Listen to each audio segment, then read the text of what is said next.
This is a video or audio, however you want to say it, concerning contributors to the history of the atom around the time of John Dalton, which is about 16 to 1700. The first thing you need to realize is this is a story. It's a story about the history of the atom, but it's not a complete story. In essence, I'm not telling you about all the people involved. That would be too long. Therefore, what I'm going to be doing over the next couple of videos is explaining scientists who I feel the most important to know, and which will require you to know more about them and what they did, and others that are, I feel, less important, and you need to, of course, know less about them. For example, the web page that you see in front of you is a list of scientists around the time of John Dalton, which is about 16 or 1700. And these people, I'm going to require you to know basically one fact about these people. Did they do more? Yes. Would somebody else say that there is a different fact about these people that were important? Maybe.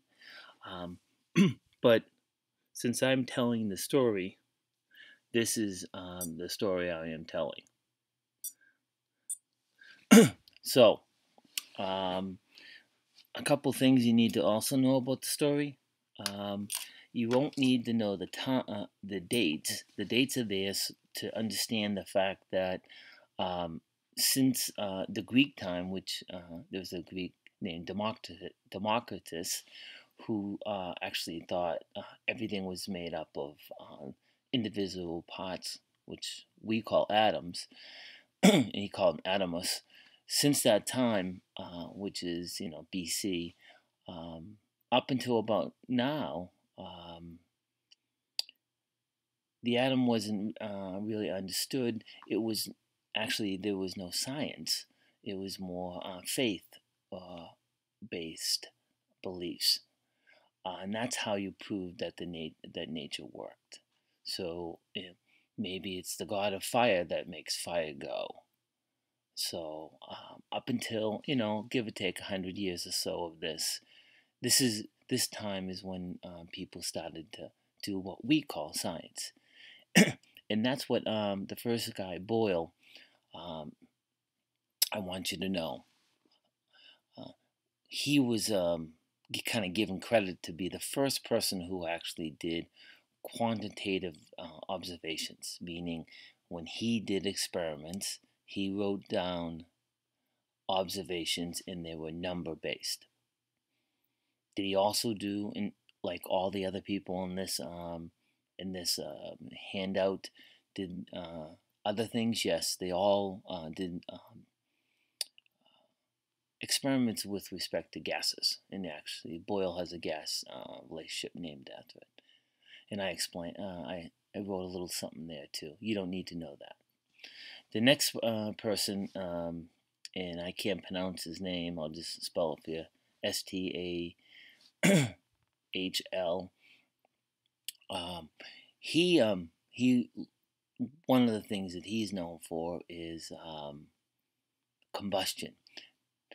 He believed that combustion existed because this material, which I spelt for you, PHLOGISTON, actually inhabited the material or the thing that is being combusted.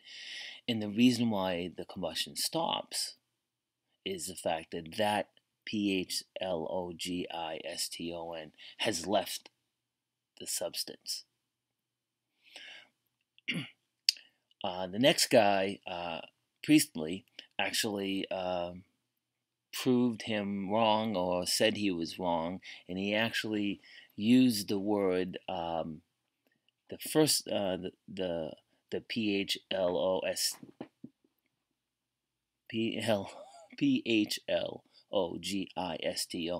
He called it DE, that, and we don't call it that.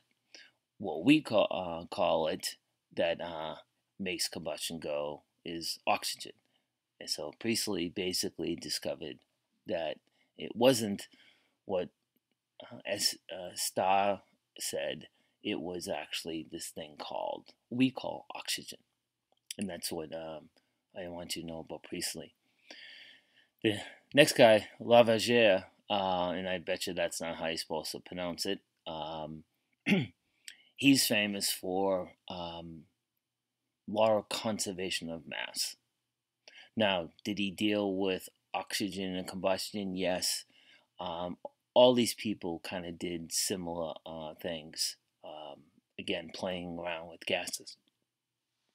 But the one thing I want you to know about Lavoisier, however you say his name, is the fact that he's known to come up with the law of conservation of mass. Something you don't need to know is he was one of the first people. Actually, he was a rich person. He actually was one of the first people who kind of created a place so scientists could work, kind of like a company. The next one is Proust. He's a Frenchman, and he's known for the law of definite or constant proportion. And we'll talk a little bit more about that. There's two more people that I wrote down here because they were done at the same approximate time, but we're not going to really talk about them, or I'm not going to make you be responsible for them. I kind of wrote down a little bit about what they're known for, and actually the guy at the bottom, Avogadro, is actually one of the most famous people in chemistry, and we'll talk about him later on in the course. So these are the people that are that I want you to know some fact about around the time of John Dalton. So the next thing or video I'll talk about will be about Dalton.